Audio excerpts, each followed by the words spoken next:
Call the meeting to order. Start with the pledge.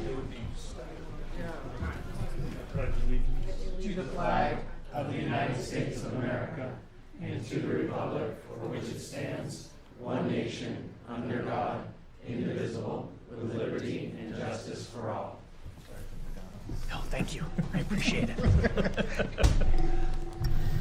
All right. I'll make a motion to approve the December 22nd regular meeting minutes. A second? Any discussion? All those in favor? Aye. Any opposed? I'll follow that up with a motion to approve the December 22nd non-public meeting minutes. Second. Any discussion? All those in favor? Aye. Any opposed? Okay. The Select Board will meet on the following dates: Monday, January 26th for a regular meeting beginning at 4:30 p.m. And also at the January 26th meeting, we'll have our first public budget hearing, which will begin at 5:15 p.m. We have on Thursday, February 5th, the second public budget hearing meeting, also at 5:15 p.m. here. Town offices will be closed Monday, January 19th in observance of Martin Luther King Jr. Civil Rights Day. And any citizens wishing to be on the Select Board's agenda should notify Town Hall before noon the Thursday before the scheduled meeting. All meetings are held here in Town Hall and are available on Zoom. Zoom information can be found at the town's website at plymouthnh.gov. All right, now on to the reason we're all actually here tonight, is to honor one of our beloved public servants, Chief Alex Hutchins. Chief Hutchins isn't just finishing a job, he's concluding a career defined by an extraordinary level of dedication. For over 24 years, Alex has been the steady hand during Plymouth's most difficult hours. Whether it was navigating the complexities of emergency responses or community policing strategies and efforts, Alex's leadership was never defined by the rank on his collar, but by the calm and professional way he looked out for every resident of Plymouth and his staff. We, the Select Board and Town Manager, have relied on Alex's common sense and his deep local knowledge. He's been a vital part of our leadership team. Alex has mentored a generation of police officers, teaching them that this work is about more than just responding to calls. It's about serving people with dignity and compassion. He leaves the Plymouth Police Department stronger, better trained, and more prepared than he found it. We also know that a life in law enforcement is a family commitment. While Alex was here protecting our community, his own family was often waiting for him to return from a call or a late night meeting, like one of these. To the Hutchins family, thank you for sharing him with us. We're a safer community because of your support for his mission. Chief, you have served Plymouth with honor and integrity. You have earned every bit of the peace and relaxation that retirement brings. On behalf of the town of Plymouth, the Select Board, Town Manager, and staff, we thank you for your service and your friendship. We wish you a long, healthy, and very happy retirement. Thank you.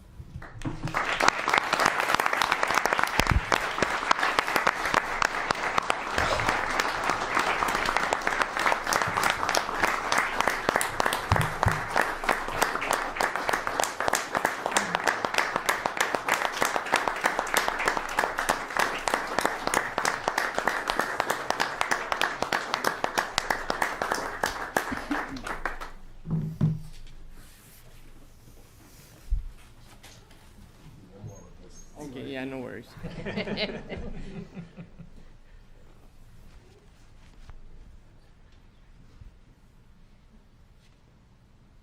Thank you. Thank you, guys. Thanks, Chief. Where'd your manager go? She's back there. Look at everybody, I'm not licensed to drive. Oh, I don't. Can you keep them Can you keep them up? You're staying, bud. Oh, all right. Be one facing. It's easy. I think maybe that way. Maybe face everybody. Lots of room to park them in the garage.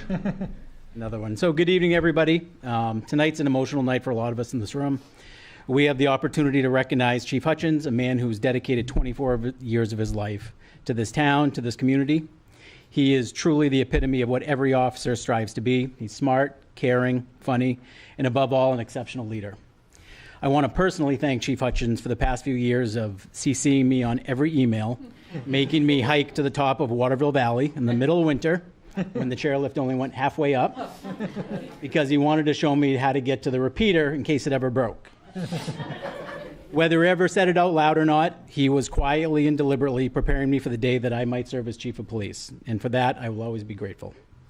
I know this isn't the way that Chief Hutchins envisioned as the closing chapter of his career, but the reality is he has given more than enough of his time and energy to all of us.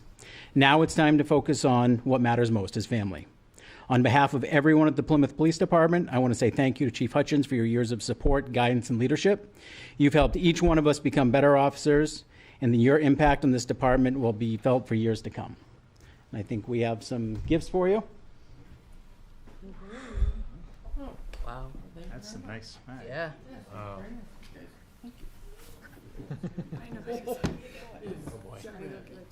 Too many gifts. I wonder if we can hold it up so they can do a picture. Chief, I'm going to put this right here. Just pile it all on.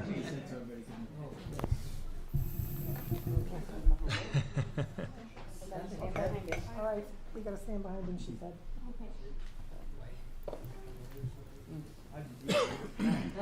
No, you can't eat them right now. You can't have one. Share them later.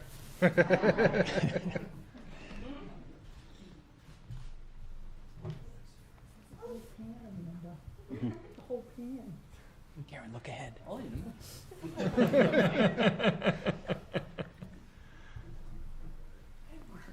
Karen, picture. No.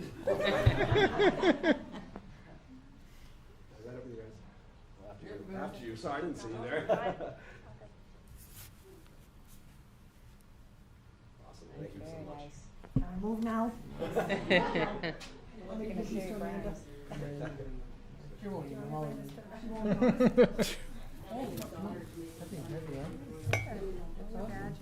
Thank you. Wonder how I get reeled out of here. You going to hold it? Yes, I'll drive over everybody again. Toes. Watch your toes, everybody. Coming through.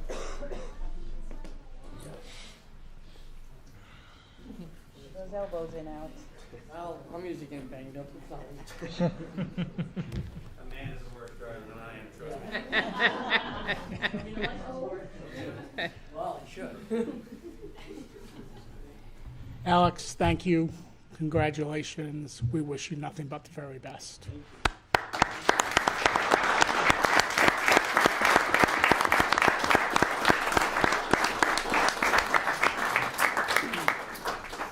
So we're going to move on to the next phase of our meeting, which is the pinning of our new chief, our deputy chief, our new sergeant, our new lieutenant, and officers.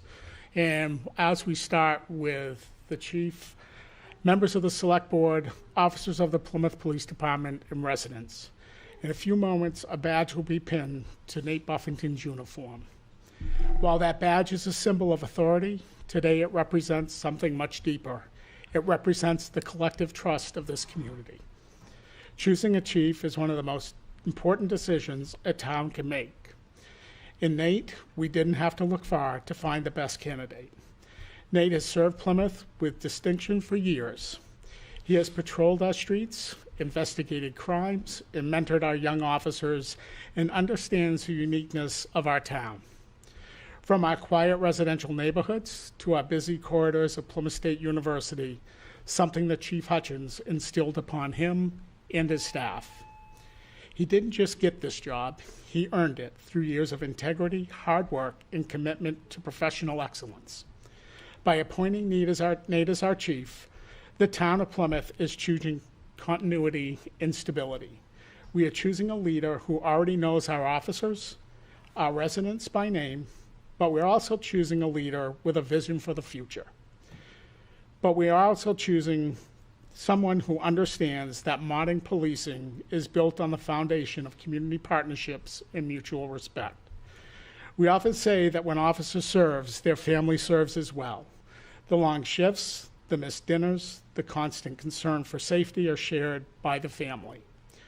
Destiny, as you come forward to pin this badge on Nate, please know that the town of Plymouth thanks you for your support of his career and his mission.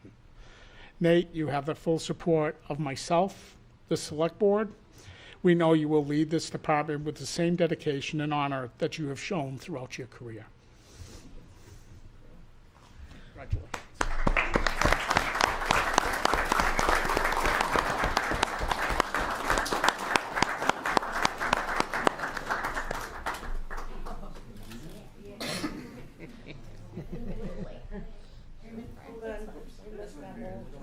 It was too fast.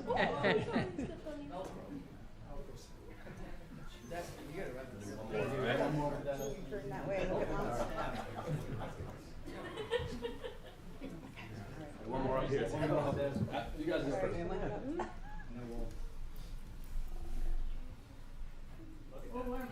You can look over there. I'm just taking extras. Very nice.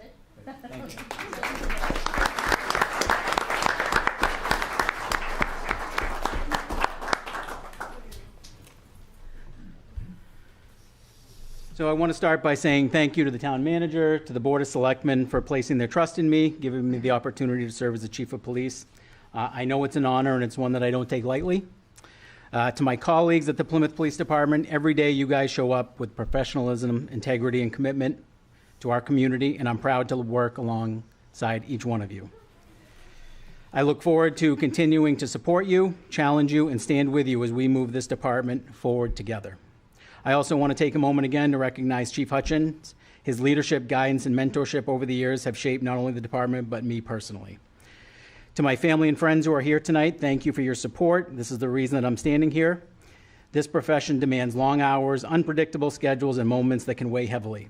And yet, you've always been there with patience, understanding, and encouragement, and for that, I'm grateful.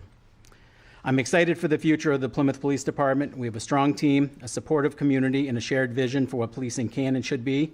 And together, I'm confident that we will move this department forward and make it something the community can be proud of. So next, I would like to call up Rod Diamond. You want to come on up?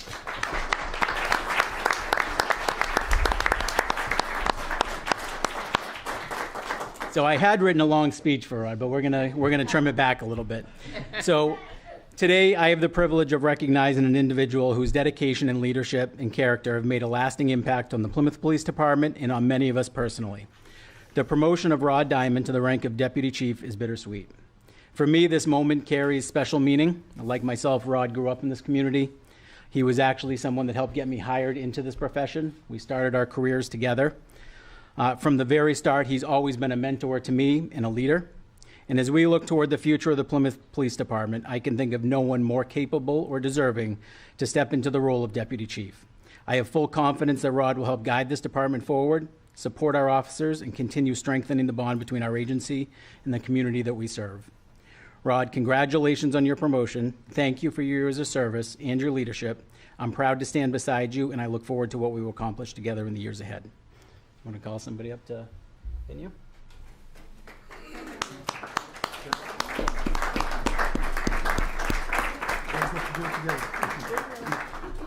Sorry, Flash. Turn to the side.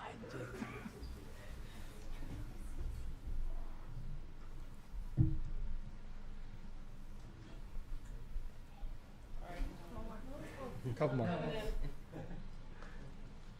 I have to take one with Flash. She'll bury your eyes.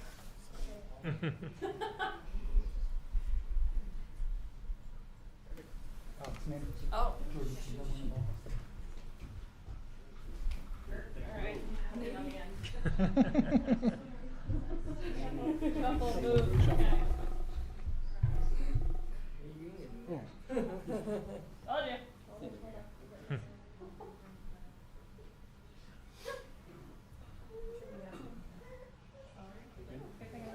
you.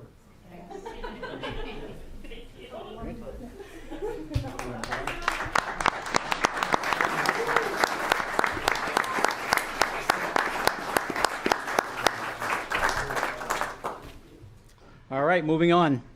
So this next promotion holds an especially meaningful place in my heart. I had the privilege serving on the hiring team that hired and brought Brian Keeler on as a patrol officer for the town of Tilton when he started his career. Even back then, it was clear he was going to be someone special in this profession. His work ethic spoke for itself. His dedication stood out immediately, and it didn't take long for everyone else around him to take notice. Over the years, Brian has worked his way through the ranks, serving as a detective sergeant, and a patrol sergeant. Each step in his career has been marked by competence, professionalism, and an unwavering commitment to the communities that he serves. Today, promoting Brian to the rank of lieutenant is more than just a professional decision. It is a strategic and necessary step in strengthening the future of the Plymouth Police Department. This promotion ensures leadership stability, supports our succession planning, and reflects the trust that we have in Brian's abilities. And on a personal level, it is an honor to see Brian achieve something that he's worked so hard for and that he so clearly deserves. So please join me in congratulating Lieutenant Brian Keeler as he comes up and gets pinned.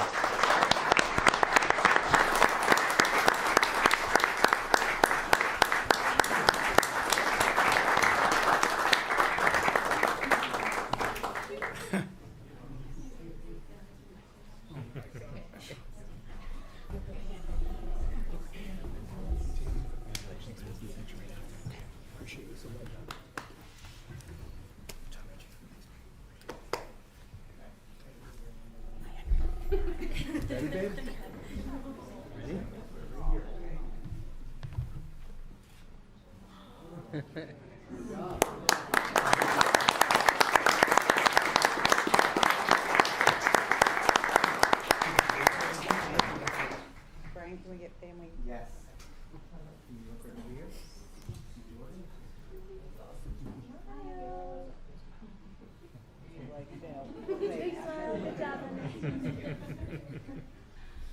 Thank you, everyone. Thank you. Congratulations. Thank you.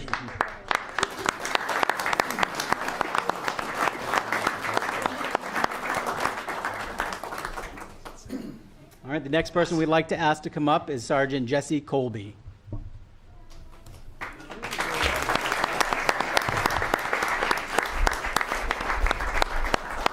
So we recently welcomed Sergeant Colby to the ranks. Sergeant Colby and I actually met about 20 years ago when we went to the police academy together. We went our separate ways, and our careers have found ourselves back together. Jesse is going to be a great fit to our agency. We're super excited to have him, and I'd like to call up his family to see who's going to pin him.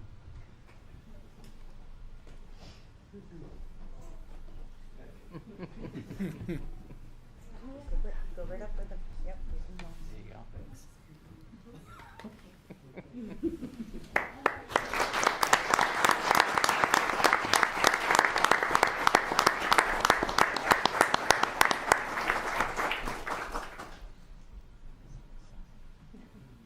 Good job. Nice job. That was easy. That's right.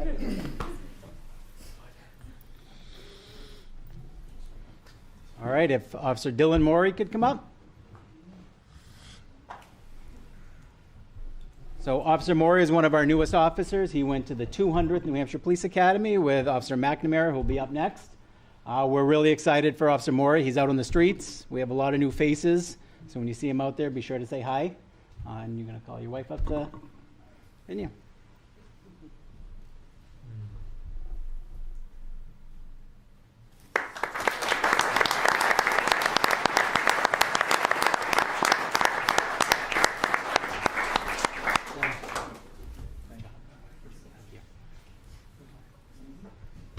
And Officer McNamara.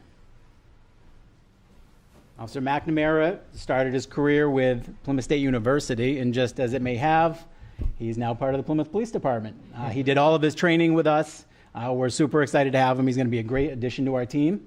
And if you want to call up, who's pinning you today?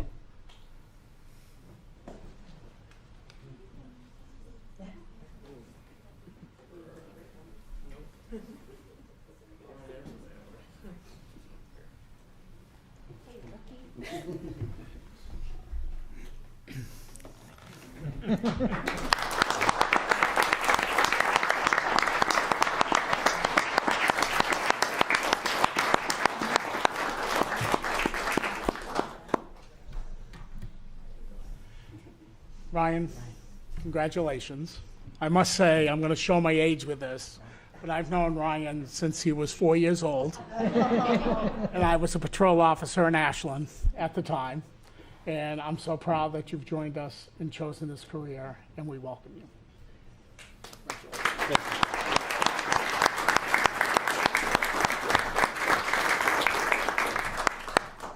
And last but certainly not least, Officer Joseph Stratton.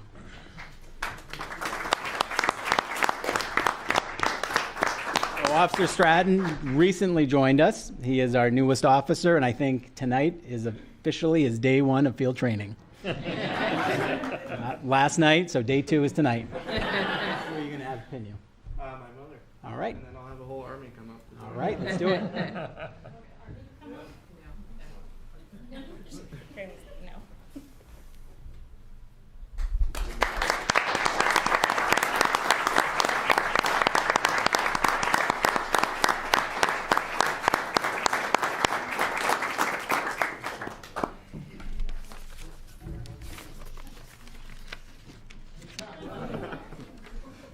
Thank you.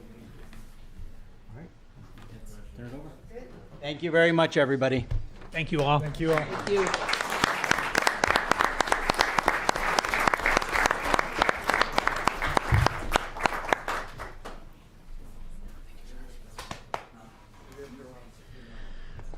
And we'll take a 5-minute recess.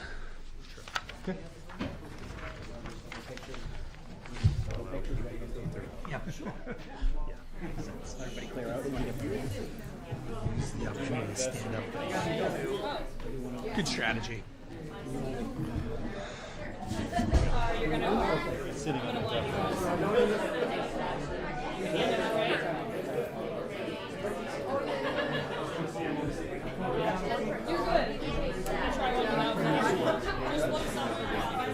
Are we late? Good. Yeah, because they're like, okay, we talked about this, and then Report, public hearing, reappointment.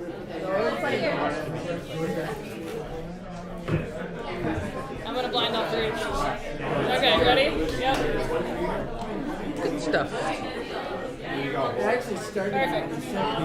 Parker in DC.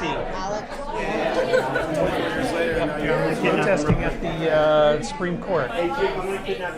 Very cool. ACLU invited him to go down with them. Nice. How long are they gone for? The guys in today, tomorrow, and then back Wednesday. Yeah.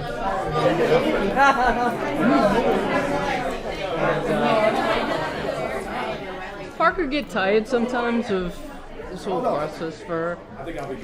Yes and no. I mean, It's got to weigh a lot. I mean, the whole family. yes. And she has her moments where she's like, I need to not for a little while, and then something, you know. Basically, you have the connections with the group. So every opportunity that they're like, hey, do you want to do this? We bring it to her and say, do you want to do this? And I would say, you know, early on she said yes to everything. And then she started to get more side camera and now it's at 50-50. Such a lot of responsibility for like your back this own way. everything. Lucas, you're definitely in the back. Slide this back. Lucas, slide through here.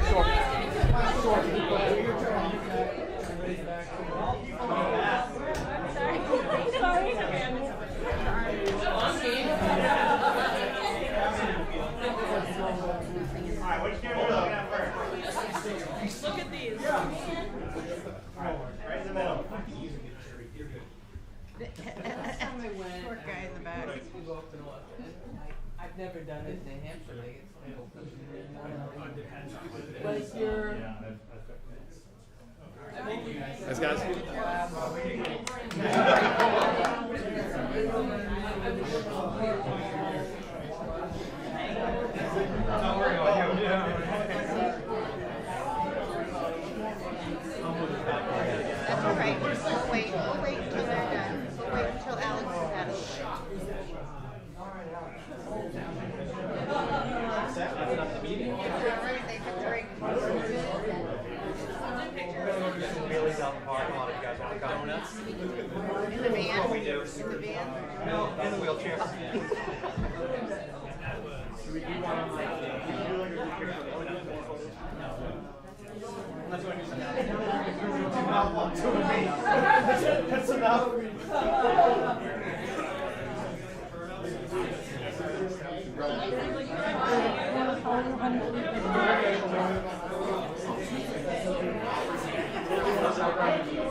Take care, Alex.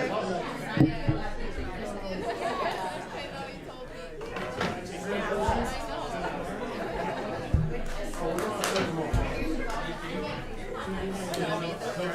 you.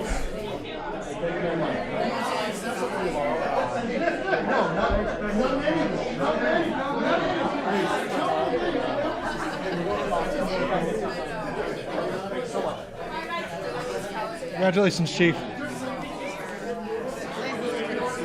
Clint's on there. That's Alex's dad.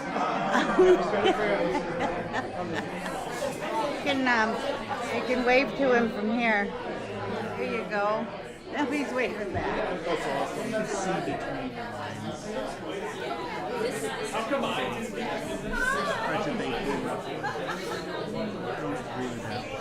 This one, yeah.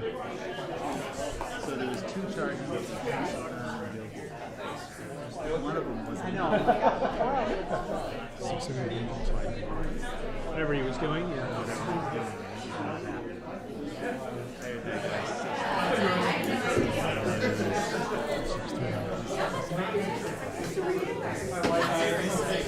Okay.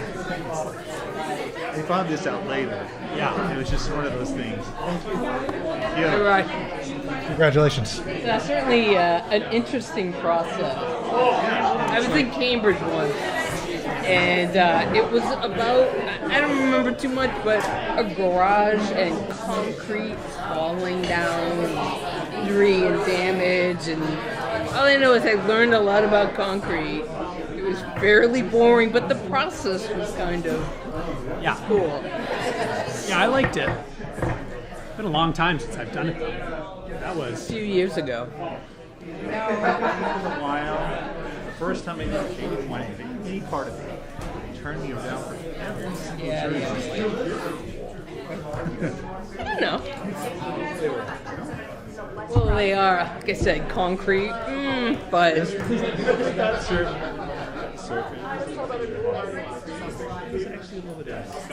yeah, I enjoyed it. They're long days though.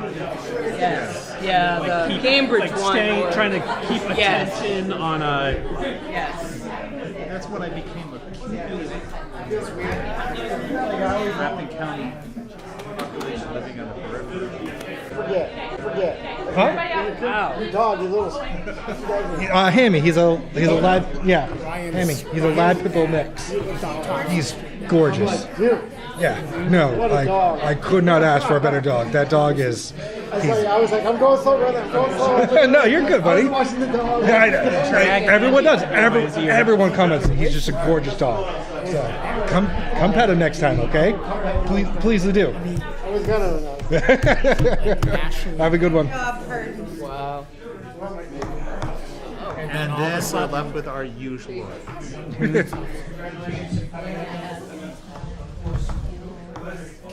He's over there. He's coming. Race is here. Someone's staying. Hey. I know, thank you. Feeling a little bit of love. Yeah. Mm-hmm.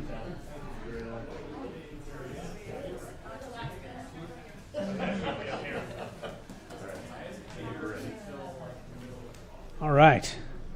Well, let's reconvene this meeting. And we can do, town manager's report. Sure.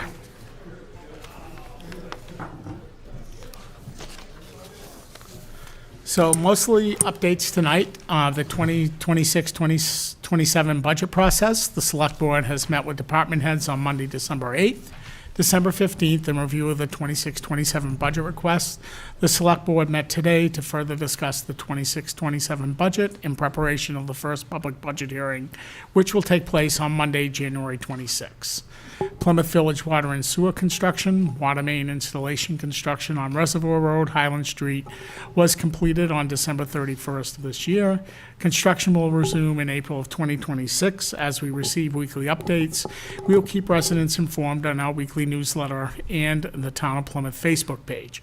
An update that we received this morning is they are lining sewer lines down Highland Street this week, so they'll be working at different manhole covers, but we didn't receive that update until first thing this morning. Plymouth State University Police Services. Plymouth State University Police will be disbanding their force as of February 2026.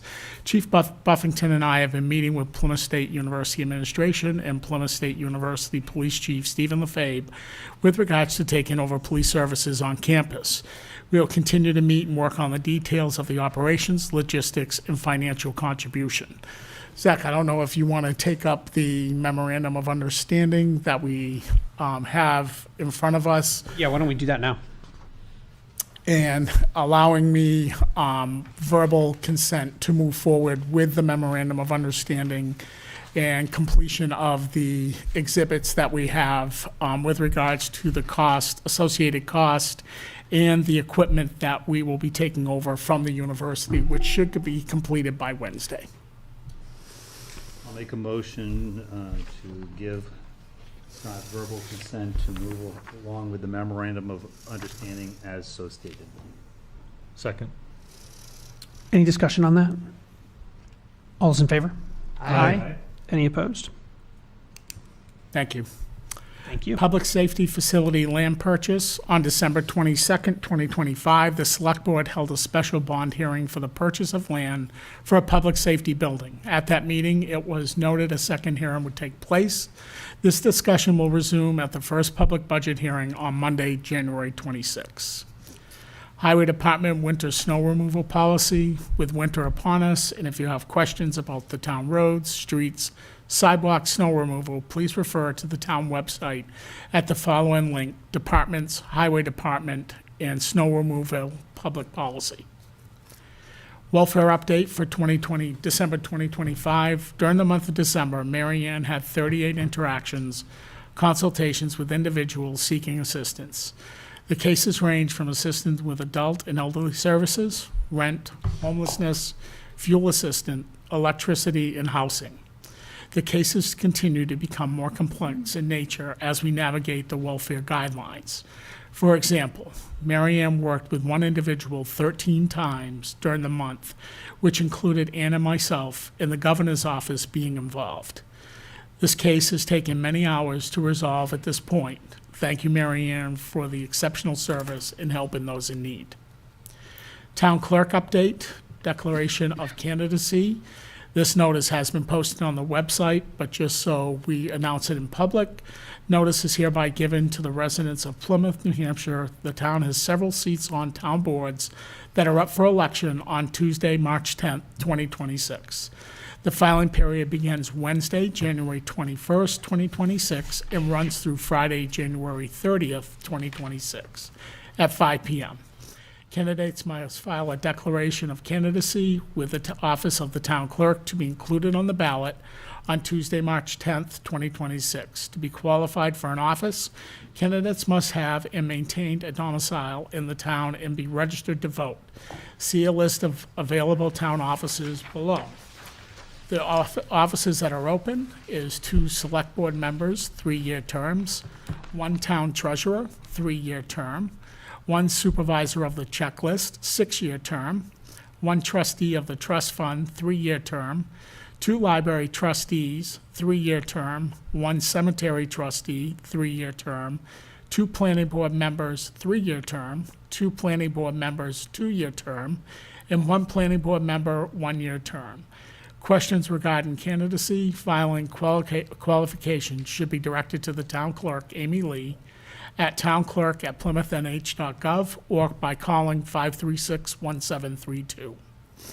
Meet the Plymouth Candidates 2026. Meet your local candidates on Wednesday, February 18th at 6:30 p.m. at Pease Public Library. Pema Baker TV will broadcast the session online, and a link will be available at the town website, www.plymouthnh.gov, and on YouTube. As soon as the candidates are finalized, an updated version of the event description will be published. Again, important dates to remember. The first public budget hearing will be January 26, 2026 at 5:15 here at Town Hall. Additionally, we will discuss the land purchase from the special bond hearing. The second public budget hearing on the 2026-27 budget will be held here at Town Hall, February 5th at 5:15 p.m. Election Day, Plymouth Elementary School, March 10th, 8 a.m. to 7 p.m. In town meeting, Plymouth Elementary School, March 11th, 2026, 7 p.m. Additional items, the January Town Manager's Message is available on the town website at www.plymouthnh.gov, Departments, Town Manager. And in closing, the best way to stay informed and engaged is to join us at a public meeting. The Select Board meets on the second and fourth Monday of the month at Town Hall. Just a couple other notes of interest is we will be holding a public hearing on February 9th with regards to the Highland Street project. We have received information that we most likely will not be able to put a roundabout at that intersection.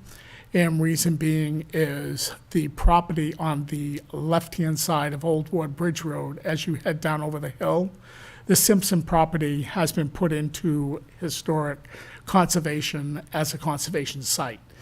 We have had conversations with Mr. Simpson. He's not willing to give up any of his land.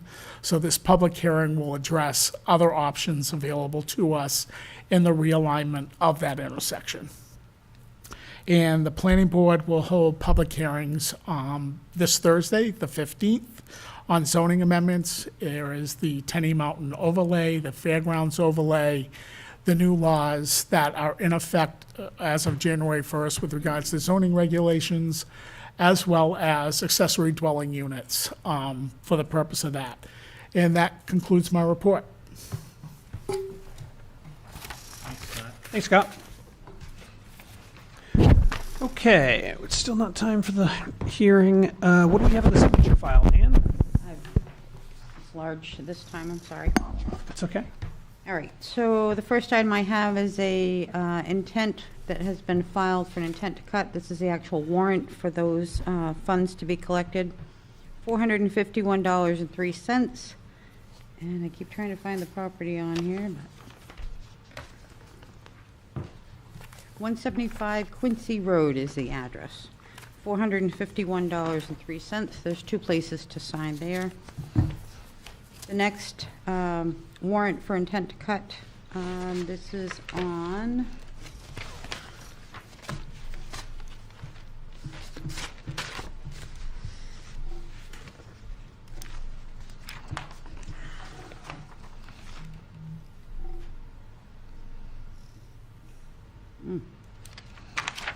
It says 114 Sculpture Rock Road, but that is not the place that it actually took place.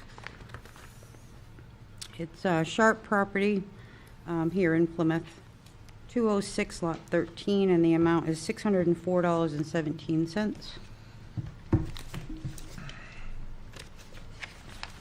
The next item that I have is a supplemental warrant, $72,600. These are for properties that when we did the conversion, these properties were not in the conversion software. They were in one program and not the other. So this warrant is for $72,600. So we have several in-house abatements. These are all for the Bico property, which is on Wildflower Lane, Crescent Street, and Woodlands Way. The amount that they're being over, payments from the first issue were not brought over to the tax collector system. So in order to get those payments applied, $24,918 needs to be abated.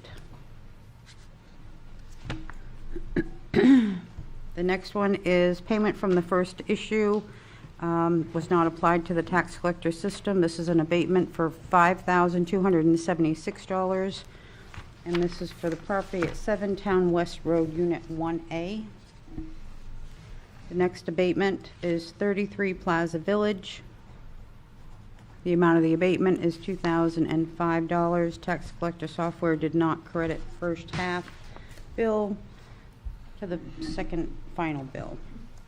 Another one that we have, 40 Davis Road. The amount of this abatement is $2,609.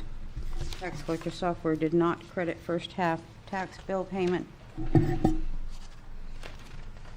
next one is 9 Blueberry Hill Road, unit number 5. The amount of this abatement is $3,016. And again, tax collector software did not credit first half. These are all the same type of issues. 55 Tenny Mountain Road, tax collector software did not credit first half. The amount of the abatement is $3,091. Grafton County Economic Development Council, they have an exemption that was not applied in the system. The amount of this abatement is $16,175. Lakes Region United Way, again, the exemption was not applied in the tax collector system. Amount of this abatement for the full year, $33,092. The next one is 54 Webster Hill Road. Land adjustment needed to be corrected from the hearings. The amount of the abatement is $2,406. 5 Summer Street. This is for PSU buildings that should have received the educational exemptions. The amount of the abatement is $12,616. 71 Adams Road, the land value was never adjusted after agreement during the informal hearings. The amount of this abatement is $2,280. 7 Palomino Place, Unit 7. Tax collector software did not credit first half of the tax bill. The amount of this abatement is $3,156. This is for, looks like it says the east side of Daniel Webster Highway. The amount of the abatement is $651. Corrected land value to all backland. The next one is Mid-State Development Corporation. The exemption was not applied correctly in the tax system. $57,238 is that abatement. 40 Reservoir Road. Property acquired via tax deed on April 1st, 2025, and the taxes need to be written off in the amount of $3,181. Another one for 36 Main Street, the exemption not applied in the tax system. The abatement needs to be in the amount of $6,325.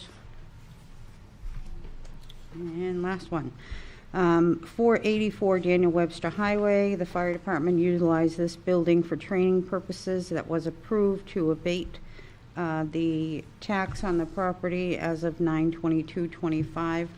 And the amount of the abatement is $2,030. In case you're interested, the difference between that warrant that you originally signed, the warrant that we redid 2 weeks ago, and the abatements that you're seeing here, you're writing off $63,708 in property taxes.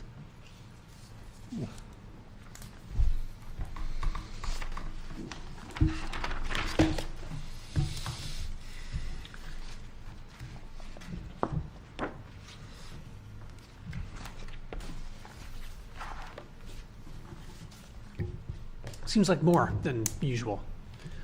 Is a It's lot of that because because of of the that conversion. software conversion? Gotcha. They were able to identify it and correct it now, and we still had time to make the correction, so that was done. None of these abatements affect the assessed value that we use to set the tax rate, do they? They do. They do. They do, but we won't go backwards. Right, no, I know, I'm familiar, but, so the calculation of the total assessed value that goes into the calculation was off by a small amount. 63,000. Well, that's the revenue from these. Well, that's the difference. That's the Is the difference. 63,000 the revenue or the assessed value? The assessed value is going to be I'm sorry, higher it is than the that. revenue, I'm sorry, Yeah. it is Yeah. revenue. Okay, so, thank you. Although some of them are because of nonprofit, so it doesn't actually affect the assessed value of the town. Right. Sure. They just don't have to pay. Okay, I'm going to open the public hearing. We are having a public hearing to review proposed amendments to the town's refuse ordinance. And Tom, do you want to introduce this? Just for the record, Tom Newcomb, Building Inspector, Code Enforcement Officer. I'm here with Chief Pierce, and we're here to present some revisions to the Plymouth Refuse Container Ordinance. The original ordinance was enacted, or the existing ordinance was enacted 20 years ago in 1996. We're looking to make some revisions to it because the existing ordinance was passed by town meeting, that these revisions will also need to be done by town meeting. Basically, this was been a joint effort between Chief Pierce as health officer, myself as code enforcement officer, Scott as town manager, with input from Fish and Game, looking to make some improvements to address wildlife access to the to containers, spreading trash and debris. Also with input from town council, we've put in there some language for our administrative enforcement so that we have basically a toolbox at our disposal to use as an alternative to having to go to court. So that's basically it in a nutshell. Any particular questions you have addressing it? There's a copy of it in your package. It's been reviewed extensively by Fish and Game, get their input. Town Council has reviewed it. Also, there is language in section 4 that addresses construction dumpsters. So that they're exempt from the wildlife-proof provisions if they have waste that is not going to be attractive to wildlife. So we feel that we've covered all bases here. And a main reason, Tom and Chief Pierce, was over the last couple of years, the amount of garbage that we have picked up across town and the complaints that, from a health officer perspective, you've received with regards to garbage being scattered by not having bear-proof containers has been quite a nuisance over the last couple of years. Is that correct? Yeah, we have trending data that's actually increased since, well, I've been here for 4 years now. So specifically, I guess the town hub is really the major issue. And we have some problems out in Tinning on Highway 2 with dumpsters in there, especially the car wash. But yeah, the problem we have is we don't really have a mechanism to enforce it. I write letters, written, for lack of a better term, to clean up your trash. We have several residents around town where we're constantly, year after year, getting complaints of neighbors' trash dragged into the yard. I mean, it's so ridiculous because we constantly talk to the neighbors that we know their trash came from, and they're just like, yeah, I'm not picking it up. I'm not going into the woods to pick it up. We have no mechanism to find them, if you will. Sometimes it's easier just for me to go out there and pick it up just to get rid of the nuisance. But that's not right either. No one's holding responsibility. So this gives us a mechanism. This ordinance, we copied a version of it from several other communities, Littleton, Lincoln, some other communities that had the same problems. And it's really just to hold people accountable. That's really what it comes down to. And I think the important piece is it doesn't start exactly with a fine. There's still a letter, a notice of violation that goes out to the owner of that dumpster saying, this is an issue, you need to address it. If they don't address it, then the mechanism comes into play on how the penalty would be enforced. And it's dumpsters and trash cans. It's routine neighborly stuff. The fire department's gonna have to keep track of all these. Health officer and code enforcement. So this draft is a dual mechanism, and it's both of us that are constantly enforcing this stuff around the community. So yeah, it's going to be up to us to police it. And we're going to enforce you if we have to escalate it through the channels. It's really it's a tool. Technically, it's authority of you or just your agents, boots on the ground type of thing. And then also, in talking with town council, the way that the administrative enforcement has been drafted, as Scott said, it gives us some flexibility so that we can have somebody that steps forward and takes responsibility for it and says, yeah, I'll clean it up, I'll take the necessary steps. And this board has the ability to be able to then waive fines and penalties if they comply. Go ahead. Reasonable. I will say that my observation is that I think I've seen more bear in New Hampshire than I've seen deer, and I think a lot of that is because they're attracted to the residential neighborhoods where trash is readily available, and I think this is an important thing for people to be aware of. So I support this. I do have a question. Have we discussed any type of outreach that, should this be approved, will be sent to townsfolk, or is it going to go out in the weekly newsletter, or will there be a mailing of any kind? There are certainly people with, dumpsters with plastic lids that are not secured that would probably not meet the new requirement. I suspect. Target areas. Yeah. Okay.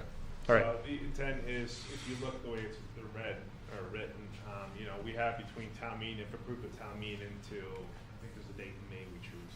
Yeah. That's when it's enacted. So automatically, we pretty much know There's some all the time. big players that we can send this ordinance to in the mail, so to notify appropriately and then help educate. We know it's an education. Really, the first year, let's face it, we're not going to be writing things left and right. It's an educational period, but we have to address this. It's truly become a nuisance to the neighbors of these residents who don't take care of the refuse, and also many facilities who are constantly being reminded and dealt with about their not securing their dumpsters. What I think we can put together a communication strategy that's on the newsletter, on the website, and sending it out to the targeted individuals to make sure it's They're well aware, yeah. communicated. Procedurally, this has to go on the warrant and be voted for at town meeting, but not ballot vote. It's going to be verbal vote. How does this get presented? I think about like the changes we make to zoning. We put the exact wording of the change to the zoning. This feels like a more holistic overhaul of a policy. How does this get presented to the town to vote on? Through this public hearing, we wish we'd had more people stay and listen to this public hearing, but Of course. we didn't. We can always have a flyer, right, at town meeting? You guys are making flyers anyways? I think we'd probably have to read the document in its entirety at the town meeting, right? No. No. No, that's what this Waive the public reading. hearing is for. If we can do a synopsis or a summary of what the changes are, and then have Tom speak to it on the floor at town meeting to identify what those changes are in comparison to the policy that was in place from 1996, I think. So are we going to have like a redlined version of the policy available for folks at? There'll be a lot of red lines, but it's doable. Yeah. This is a length. Yeah, no, I understand, yeah. The original's a 2-page document. That was a typewriter. Yeah. Yeah. And I'm just trying to think through the way to present this in a way that feels I would look fair. Yeah. Yeah. I think the public hearing, we can definitely disseminate information. You could have like a board, all the pages are on it. People could read it as they're coming in. Yeah. I mean, I think the most important part is going to be the summary Yeah. of, hey, bear proofing plus animal proofing plus a fine schedule is really what we're talking about here. But Yeah, that's very easy to do, a summary, yeah. Tom, can you? I think that there will be people who will say, I want to have the full prior, document yeah. or something, right? And we can always make that available on the website, maybe? Instead of just having handouts at town meeting, we'll put it on the website, the red line versus the And new maybe one. Tom can reach out to those communities that have already adopted this policy at town meeting and ask what their strategy was Yes. on how they communicated it at town meeting. Yeah, and I think we can also do a combination of things. We can have a board with all the various pages on it for people to see.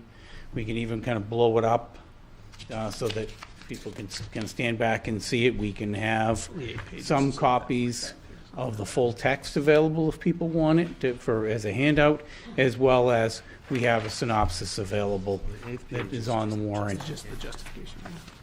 Yeah, I think that makes sense. And if we could make that available on voting day, right? People have a little bit more Yes. time, right? If we can make that stuff available, then that, I think, carries us into the meeting better.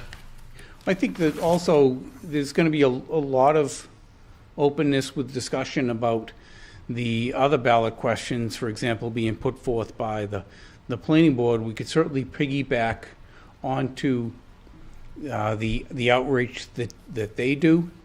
They usually, the planning board will have something that they air on public TV that discusses what they're putting forward. We could piggyback as part of that, because I think that the outreach and education is absolutely important.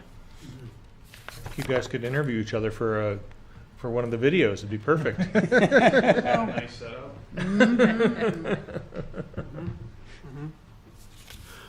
All right, input from the public. Grace? You're the entirety of the public, Grace. You represent everybody. No comment. No, I was going to ask about education and outreach, though, before you brought that to the floor, Phil, because I think that's pretty important. That would probably lessen your job, right, in the long run? There's probably like one or two commercial trash haulers in town that you could probably reach out to them directly and say, hey, look, if you've got dumpsters at customers' homes, they need to be upgraded. Yeah, well, that is one part of the outreach that we've talked about, is that we go to the commercial carriers Right. and let them know, hey, we can even do that prior to town meeting and just say, just FYI, Right. keep this on your radar. They're going to have lead time issues getting sufficient numbers And of that those before- I've already had some discussions with some of them about it, that Right. this is in the works. Good. Perfect. Any other public comment? Thanks, Grace. We appreciate you. And with that, I'll close the public hearing at 5:59. Thank you, Tom. Thank you, Kevin. Thank you. So we're okay to get this on the warrant? Yes. Okay, thank you. Yes. Yes. Do we need a motion for? Looking for Make a motion to put this thing on the warrant. Thanks. this thing on the The warrant. refuse ordinance. Refuse ordinance Thank you, update. I'm getting second. tired. All those in favor, or any discussion? All those in favor? Aye. Any opposed? Okay. Thank Like you, to gentlemen. Thank Tom and Kevin for their work on this. Yeah, Thank you. appreciate it. Thank you. And that takes us to appointments. We've got one appointment, a reappointment.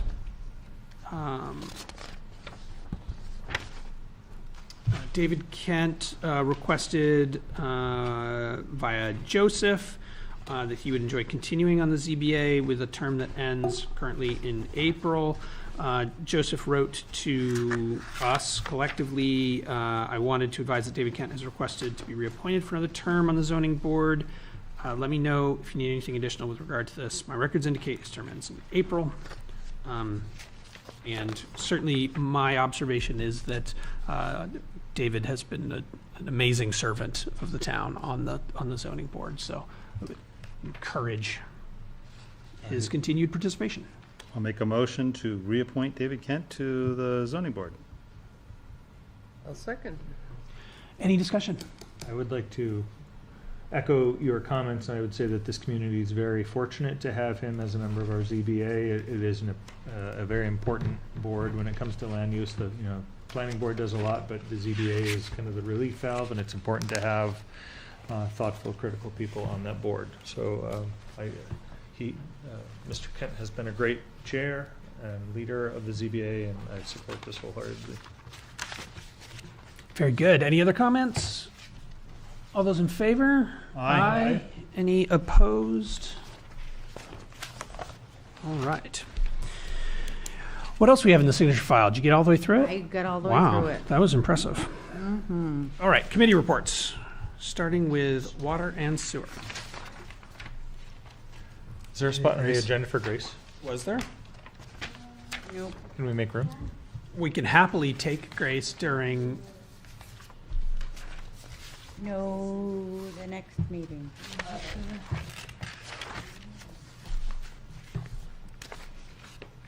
I think it's the 26th, because I had to have it The posted. agenda is and at the discretion of the chair. yeah, I also have a public comments section where you can either jump in on a committee report or in the public comments. I'll happily hear from you, Grace. I You're would here. gladly yield the floor to Grace for the Energy Commission update. When you get to that part of the agenda, I will. Okay. Okay, we'll be there very quickly. Sewer and water has not met since our last meeting, so no update. That's easy. Planning board? It's you. You gave a report on the last meeting, and your next meeting is this Yeah, Thursday. we have not had a meeting had a since our meeting. last meeting, so we have Holidays. we have meetings on the 15th and 22nd of this month. We did not meet on the 1st. All right. And those are the public hearings on the zoning amendments this We do. Thursday, right? I believe there's also a hearing. There will also be a normal public hearing on applications, but yes, we will be having. It is important for the public to know that the hearings on the zoning amendments are this month, 15th and the 22nd. 15th and the 22nd. Elementary school. Elementary school. They met on the 5th. The meeting itself was rather brief. Most of the time was dedicated to talking about budget. They did showcase a hydroponic lettuce growing operation that they did within the school. It was actually nearby and fully visible. There was some discussion about whether they could serve it in the cafeteria, but they are not permitted because of health reasons. Inspection. Even though they grew it Like there. to, yeah. They talked about their current enrollment, 369, some of the pre-Christmas activities. They indicated that they had some winter concerts this week. I don't remember the dates. They have an event called the Snowball, grades 6 through 8. I think that they'll all throw snowballs at the principal. I'm not sure what it is, actually. I think it's a school dance, isn't it? It's a dance. Oh, yeah, okay, it's a dance. But I like your creative idea. Zach, I'll be right back. I have to go find my Pay daughter. attention more Okay. at these meetings.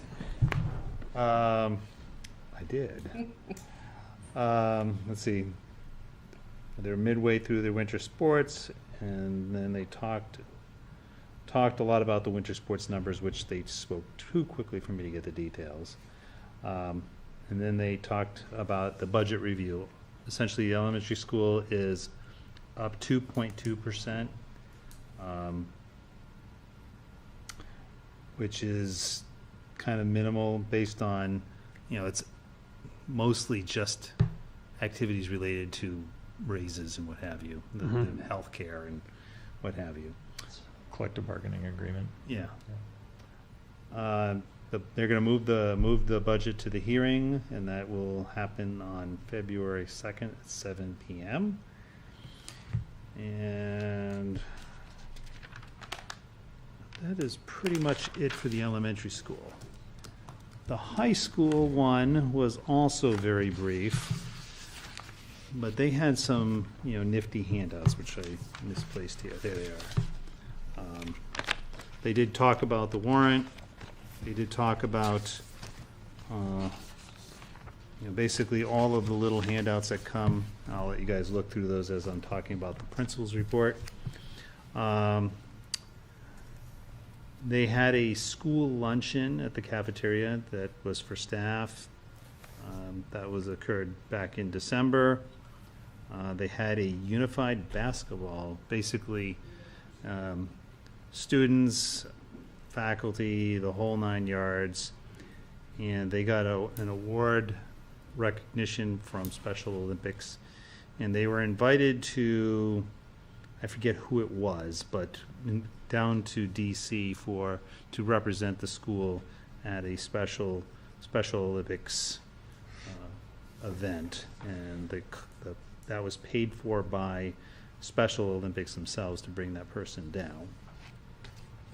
They talked about the end of the semester 1 and beginning of semester 2, and specifically how they have a delayed opening for midterm exams, which I think is this week,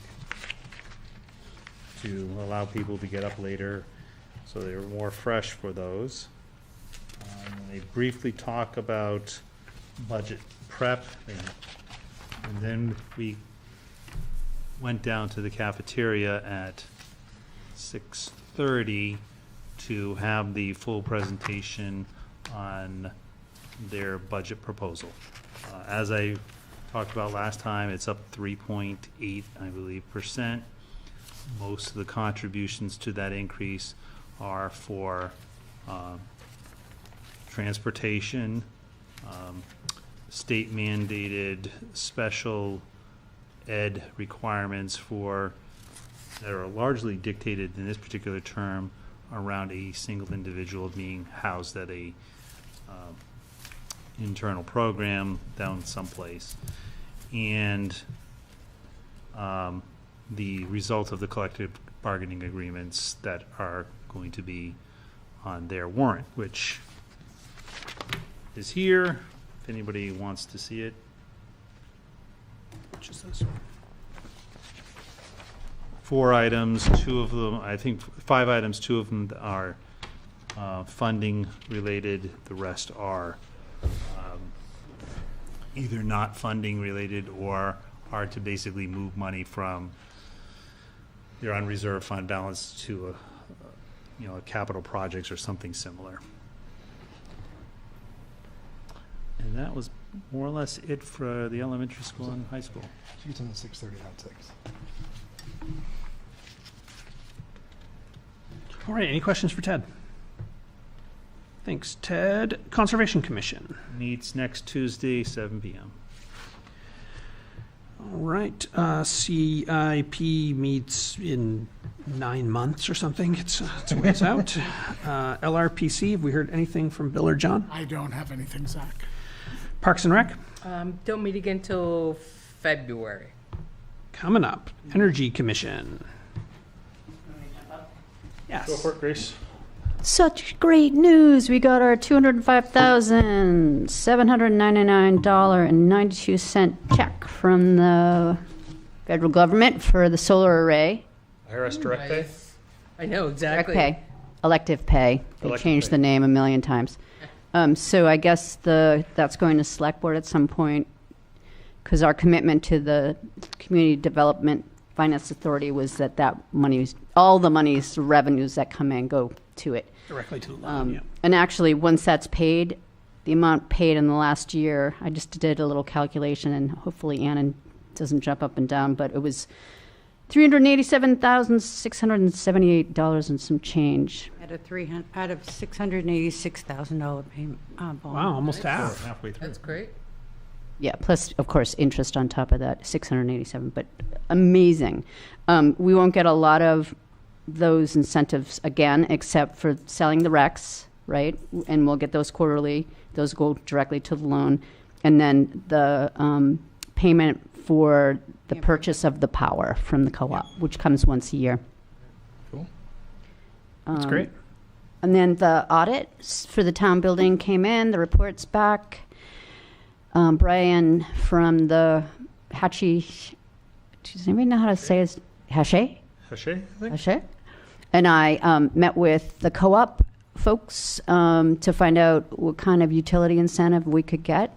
And we are trying to set up a meeting also with the Clean Energy New Hampshire to figure out what kind of grants we could pull together also for the work that's been identified through the audit. And it sounds like the co-op will at least do 35% and maybe more than that, but only if it's really related to electrical usage, because they're not going to fund things like less fuel. Does that make sense? I made it through most of the report today. I have not tapped into it. Jesse will be scheduling a meeting to bring that committee back together to go through the report and identify, based on the findings of that. Hopefully I'll finish that tomorrow, and he'll get that meeting scheduled over the next couple days. Right. And then we'll have a hearing on January 26th? Yes. Thank you. Perfect. Thank you. Thanks, Grace. Any questions for Grace? Any other comments? I will say the only other thing the Energy Commission talked about is that Ashley and I are planning to meet with the library trustees later this month to discuss potential of, or their interest in potentially building a solar array at the library. We did a little math, and the 23-24 year, basically 24 in the last calendar year that we have records for, they used 87,000 kilowatt hours, which is roughly almost $20,000 at current rates. So, the cost effectiveness of a solar array there could be Meaningful. Isn't there, I thought there was a solar array there that was not There's a functioning. very small solar array on the roof. It's like a couple panels. Okay. And so has there been any work done to see if that could get brought back online? It was or- discussed. My understanding, Sandra Jones of Paray looked at it, and her recommendation is that there might be like one of the original panels is producing power, but they're older panels with microinverters. The technology, or they've all kind of run their useful life. So it's possible to replace that array. So my understanding is that that's under the existing old net metering rules at the co-op, where if you can kind of keep that with a 1-to-1 kilowatt hour net metering, there's no change in retail value for the exported power. But if you're going to increase the capacity of an array, it would put you into the new net metering situation anyway, but the new net metering situation is still better than, I think, what we're getting at the array on Fairgrounds Road. Right, because you actually have some power to Not offset. Fairgrounds, Quincy Road. Yeah. Yeah, so if anything you use on site, you're basically offsetting 100% of the 100%, retail right. value, and then anything you export that doesn't get used on site, you get slightly less for. But even if it's on site, you get more for it than we would at the solar array. So there's still value there, and most of the load at the library is in the winter. It's mostly electric heat pump load. But you could situate an array that was optimized to produce in the winter, even if there's less energy there. But there would probably be excess energy in the summer. But those are all interesting design considerations, I guess, that we'll evaluate. All right. Anything else, Energy Commission? Advisory Budget Committee, same story, at rest. Chamber of Commerce. I did not attend last Thursday's meeting, but I know a couple items. The travel and tourism set for February 12th at the Common Man Inn and Spa here. I know they were working on sponsorships last month, so I'm not quite sure the status right now, but they've obviously been working on that. They're still in the process of replacing the ED. That was non-public conversations, so I'm not sure where they are, if they've got any folks they're looking at or not. I do know that a lot of the time-sensitive stuff that Maddie was doing, other board members have picked up on. So things are still certainly running. Some events still going on for this month. There'll be a business after hours on the 21st at the Covered Bridge. business after hours by the Ashland Women's Club. Who knew? On 5/19, Squam Lake Coffee Hour in May. And that's pretty much as far as they go out. Can I jump ahead to ask how much, is there any overlap between the Economic Development Committee and the Chamber? Is, From what they're doing, what we're doing. yeah. Is the, yeah, I guess, are you kind of relying on the Chamber for insights with economic development? Not currently, no. No, not currently. Certainly they're regional, central. Yeah. So their main focus isn't anybody. Right. Although we're a big piece of it, I think. Potentially with a new ED, certainly worth a conversation. Yeah. Okay. Any other questions about Chamber? Any news from PERLAC? I do not. Police and Fire Building Assessment Committee, we do have the report back. Do we have a scheduled meeting? We are going to have a meeting after the conversation at the first public budget hearing on the land purchase. Dan Okay. will be scheduling. a meeting. Okay, we'll schedule something after that first hearing. Okay. Union Negotiations Committee is also at rest, and that takes us back to Economic Development Committee. Sure. So we met as a group on the 5th. That was it, last Monday. We talked about what we talked about here before, which is the UNH extension program. Unfortunately, Joseph spoke with Sue Cagle. They really couldn't be ready for us till fallish time frame, but even that's still a rough guess given everything that the education folks are going through right now, where they have person power, manpower, woman power, to help us or not. However, Sue Cagle did join us at the meeting to go over unofficially what she could unofficially help us with as we move forward. So certainly not as much detail as we get from, with the extension program, but being there to guide us with some things, even if you will look at it, getting ready to take part in that program. The other piece is a charrette. Charrette falls into that nicely as well. We could even look at the charrette as sort of a jumping off subset sort of what we would look at or do as a town. The Shrek can serve as kind of like a mini training almost. Exactly. It would be more training. You're right. That's a better way. Like how to engage with folks, the community members, list of businesses, things we could do now that we'd have to do anyway, both from an economic development perspective, but also within the charrette piece of it.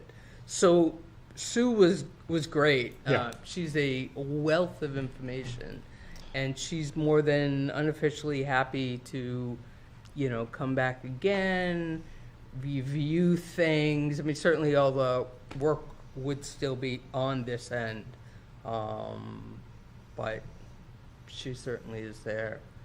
Certainly the community engagement is a big piece, not only from the charrette, but also the economic development. So as Joseph said, Jason said it will be a great training ground for us.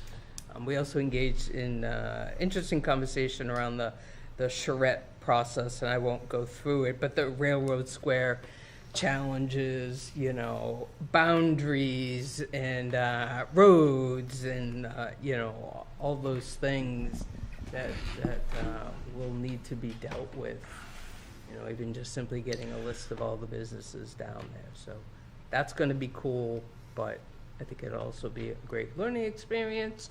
The other thing that we talked about was engaging with PSU and I forget the woman's name, career development person at PSU, and seeing if we can, PSU and the economic development team can come up with a way.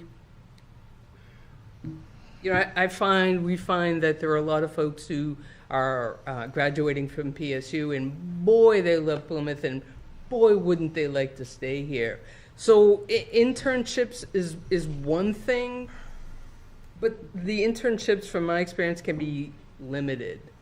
So not really long-term, right? We couldn't sustain them when a web developer working for a small business on Main Street, they'll do something, but they're still going to move on, right? Small business can't afford to pay them full-time rates to stay here. So we talked a bit about travel and tourism and something environmental things. So we're going to meet with, Joseph's going to reach out to the PSU head of career development and see if we can make something happen between the town or the businesses within the town and PSU. As you're describing that exact situation, I wonder if, when we probably haven't thought about, or maybe we have, so correct me if I'm wrong, there may be an opportunity that's sort of otherwise hidden for some of that sort of development of, here's a Plymouth State student who'd love to stay in the area. I am one of, I'm sure, many people who work from home in Plymouth. So the business I work for doesn't have a business presence in Plymouth. Sure. But me, as a person in my role and in my position, could help someone get an internship in the remote business that I work for, which think would that's create great. an interesting. And I'm not alone in that. I'm sure. There's. It's hard to we even how talked do you about engage home, with those folks? Right. So we talked about home-based businesses and how do you get your How do you create that pipeline? Yes. How do you create those exactly? And maybe that's all part of the communication, economic development, because we need to know who those folks are as well. Yeah, one of the things we But talked about is also- just getting a business inventory of the town. Like, Right. what businesses do we have? Whether it's the ones that we know about on Main Street or Right. Or the Yeah. sort of hidden secret ones that are here as well. I'd be curious to know how many people work from home and where their employers are located. Because there's huge opportunity in that network of Just home that businesses. information. Right. I don't even. I mean, I haven't given that a lot of thought. It's a great idea. I just. I don't have a even friend know who where. is in Ashland now. He used to live in Plymouth, but like he's worked for Oracle for years, and his current employer, like they used to be based in Boston, and now they're based in Denver, but he's lived in Plymouth for 25 years. Right, exactly. How many people like that are out there? I work from home. Yeah, right. Right. Right. Anyway, Yeah. No. Good. sorry, thought. it popped No. into my head as you were talking about it. Yeah. And that's a much more sustainable opportunity for a young person as well. Working from home. Well, those kinds of businesses, right, where they might not be able to, build a website for the ice cream shop and Right. establish a long-term relationship that creates a web business. They might be able to work for Jason as an intern, Right. or work for me as an intern in the context of a global multinational company that's just kind of hiding under the covers here in Plymouth. Right.